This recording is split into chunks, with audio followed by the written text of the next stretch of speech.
Prima si annuncia e poi colpisce, sfrontato, irriverente, sicuro di sé. È l'antieroe dei Velox, il giustiziere delle multe, lo aveva addirittura scritto, affiggendo un cartello dal contenuto fin troppo chiaro, ovvero Fleximan sta arrivando. Non si è trattato di un semplice annuncio o di uno scherzo, alle parole sono seguiti i fatti e soprattutto il flessibile.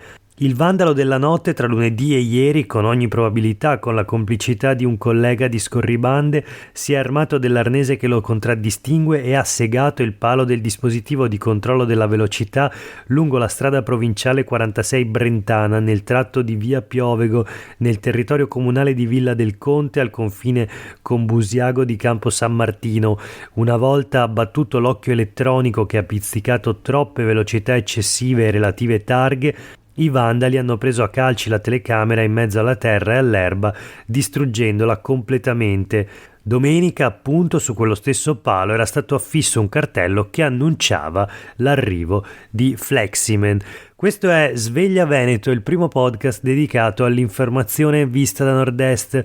Io sono Jack Calcetto, oggi è mercoledì 24 gennaio 2024. La prima notizia del giorno riguarda il 15° autovelox abbattuto in Veneto. Stavolta Fleximan rivendica l'azione, come abbiamo visto sulle pagine dei quotidiani del gruppo NEM nell'articolo di Silvia Bergamin da Villa del Conte in provincia di Padova. Il dispositivo dell'Alta Padovana rileva una decina di infrazioni al giorno, circa 4.000 all'anno, ma appunto adesso è stato abbattuto da Fleximan sulla strada provinciale 46 a Villa del Conte. Il blitz era stato anticipato da un cartello posizionato già domenica, sembrava uno scherzo e invece l'altra notte l'azione. Domenica un uomo ha messo il cartello, lo abbiamo visto, era vestito di scuro, questo raccontano i testimoni, 2 anziani residenti, lo leggiamo sempre sui quotidiani del gruppo NEM. E poi la notizia anche sul Corriere del Veneto, tagliato il 13° autovelox, qui il conteggio è differente, 13 o 15, questo è il totale, la differenza dipende dal fatto se si contano o meno i 2 autovelox di Cadoneghe, che però a differenza degli altri non sono stati segati alla base con un flessibile, ma invece sono stati fatti esplodere il primo e il secondo invece è stato divelto a colpi di arma da fuoco. Ma la notizia più rilevante che troviamo sulle pagine del Corriere del Veneto è il commento dei sindaci dei comuni, almeno di alcuni dei comuni interessati dalle azioni di Fleximan. Dicono i sindaci: rinunciamo ad aggiustare gli autovelox, i cittadini esultano dopo le azioni di Fleximan, vanno ascoltati, ma c'è anche naturalmente chi dice no e sostiene sia sbagliato darla vinta ai criminali.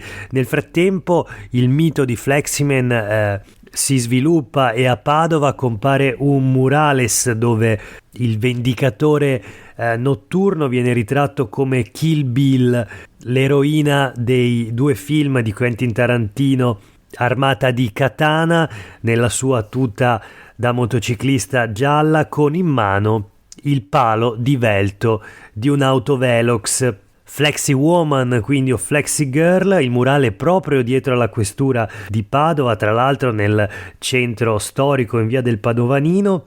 L'artista ad averla realizzata è il writer padovano Heavy Rain, già noto ad esempio per aver ritratto Meloni con Messina Denaro e Ferragni con Fedez dopo lo scandalo dei Pandori. Adesso invece appunto Uma Thurman con in mano l'autovelox divelto. Sui social naturalmente continuano a diffondersi i meme, ma appunto tornando alle pagine del Corriere del Veneto e agli articoli di Roberta Polese, vediamo le reazioni, alcuni virgolettati: noi li vorremmo al loro posto, di nuovo gli autovelox, ma sui social ci massacrerebbero. E gli abitanti raccontano: qui correvano come pazzi, rischieremo di nuovo la vita.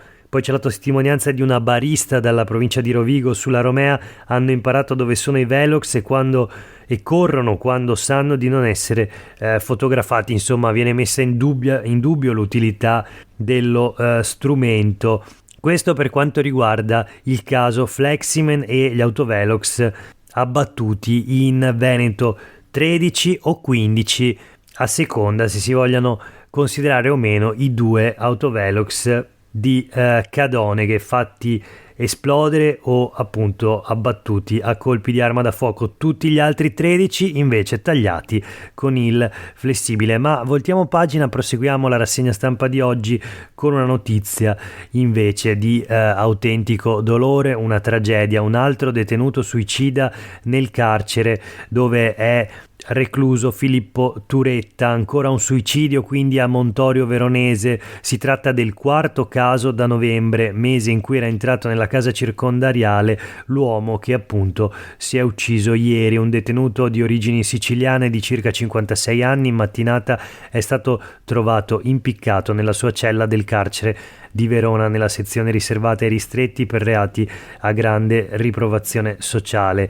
Lo riferisce Gennarino De Fazio, segretario generale del sindacato Wilpa, alludendo alla 3ª sezione a cui sarebbe destinato anche Filippo Turetta, ancora in infermeria dopo il femminicidio di Giulia Cecchettin. Non è più accettabile che le persone sotto custodia e la responsabilità dello Stato si tolgano la vita con questa drammatica frequenza, tuona l'associazione Sbarre di Lucchero. È uno stillicidio, il 9º suicidio di un recluso in 22 giorni dall'inizio dell'anno, un fenomeno che sta assumendo i contorni di una strage, attacca Ivan Scalfarotto, senatore di Italia Viva. La notizia sul Gazzettino di oggi. Voltiamo pagina.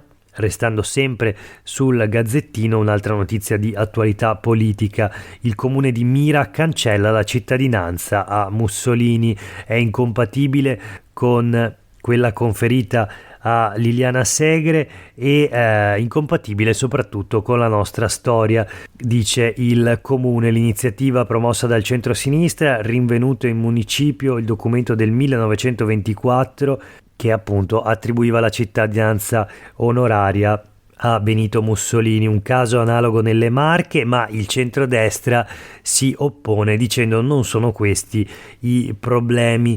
Il sindaco di Mira, Marco Dori, dichiara va rispettata anche la memoria della nostra Adele Zara, giusta tra le nazioni. Insomma, cancellata la cittadinanza onoraria a Benito Mussolini nel comune di Mira, in provincia di Venezia. E passiamo ora a una notizia invece di politica nazionale, naturalmente la partita delle riforme, in particolare la questione dell'autonomia. Primo sì in Senato, Fratelli d'Italia annuncia ora il premierato, protesta l'opposizione, il PD contesta l'approvazione contesta durante il voto del DDL Autonomia cantando l'inno di Mameli. Salvini parla di un passo importante verso un'Italia più moderna, l'articolo di Alda Vanzan sul Gazzettino di oggi, con le reazioni raccolte poi dalla collega giornalista Angela Pederiva. La Lega, il sogno si avvera, il PD così si spacca l'Italia, Zaia accelerata finale verso il traguardo, Speranzon, Fratelli d'Italia, grande riforma, stato snello, Schlein, daremo battaglia alla Camera, il Movimento 5 Stelle dice il Sud non perdonerà mai Fratelli d'Italia e Forza Italia.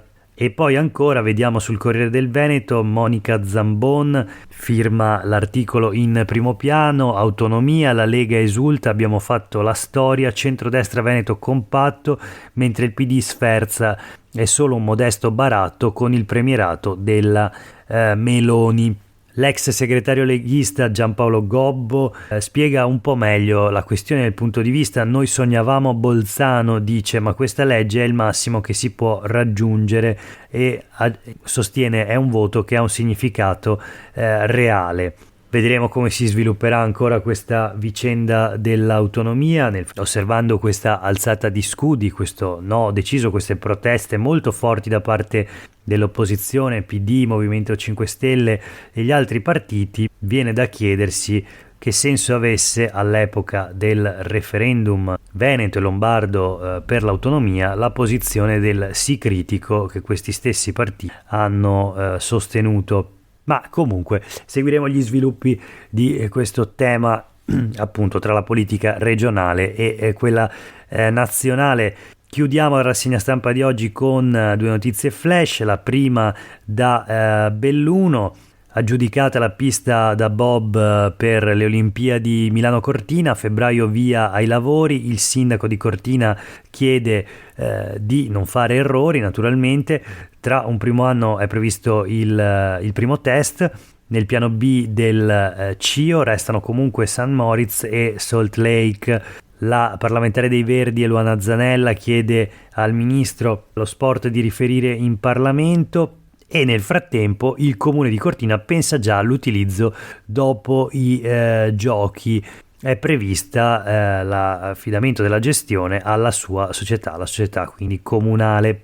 La controllata SEAM si occuperà dell'uso della struttura come centro di riferimento italiano ed europeo. Insomma, la vicenda del bob di Cortina, della pista da bob di Cortina, sembra avviarsi a un esito che in qualche modo era già stato pronosticato, quindi quello della realizzazione della pista nonostante le proteste delle associazioni e dei mondi ambientalisti, ma anche di buona parte delle comunità locali. The show must go on, verrebbe da dire. Le Olimpiadi si devono realizzare e senza pista da bob a Cortina rimarrebbe davvero poco, e quindi prevale l'interesse anche in questo caso economico di chi sulle Olimpiadi deve in qualche modo lucrare. Chiudiamo la rassegna stampa di oggi con un'ultima notizia dalla politica regionale. Per il dopo Donazan in Veneto si accende la stella di Erika Stefani. Troviamo questa notizia sui quotidiani del gruppo NEM, è un retroscena firmato dal giornalista Enrico Ferro, l'ex leghista delle autonomie. Erika Stefani, già ministra appunto alle autonomie, potrebbe rimpiazzare l'assessora di Fratelli d'Italia con una serie di incastri. Con la candidatura alle elezioni europee, Elena Donazan dovrà lasciare le deleghe al lavoro, istruzione e pari opportunità. Enoch Soranzo di Fratelli d'Italia subentrerebbe al suo posto, e per una questione di quote rosa l'ingresso in giunta della vicentina vicina Zaia Stefani appunto sarebbe una conseguenza in qualche modo pronosticata. Per oggi è davvero tutto, grazie per aver ascoltato questa puntata di Sveglia Veneto. A tutte e tutti voi una buona giornata.